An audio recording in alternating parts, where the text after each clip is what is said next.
Hello. Hello. हाँ बोलो। बाबू कहाँ बाड़ू? अभी तो हम ममहर में बानी। अरे पगली, का पगला? दिनों दिनों कोरोना बढ़ले जाता। हाँ। अब फिर से लॉकडाउन लागे के आसार लगाता। का? पिछले साल जैसन फिर से दूरे रहबू का? ना सोना, हम तारा से दूर ना रह पाए। तो कब आओगे बाबू? बताओ ना प्लीज। तू ही कुछ उपाय बताओ ना।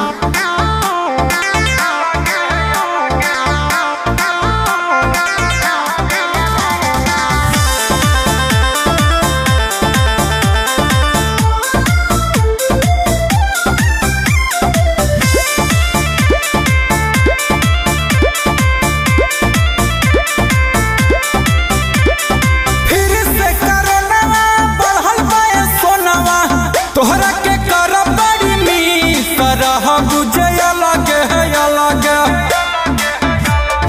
फिर से करना बढ़ल बाए सोनवा, तोहरा के करब बड़ी मीस तरह बुझे अलग है अलग।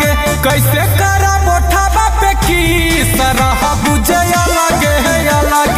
कैसे करब उठावा पे खीस तरह बुझे अलग है अलग।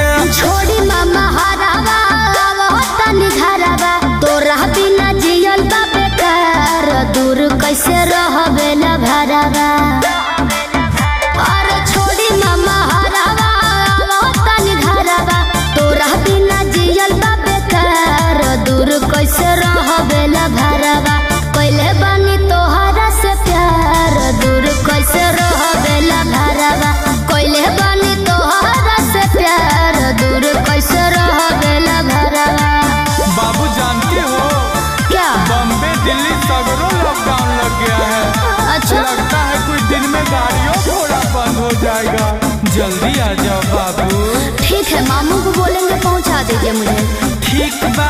कोरोना के डर से हमको बोले डराई, मिले बिना तोहरा से हम मर जाए। हम ना जी पाए तोहरा बिना। दुनिया जहान बाड़ू तुम ही हमर रनिया, तोहरे में दिल हमर बसे दिल जनिया। वो तो जानते बनी।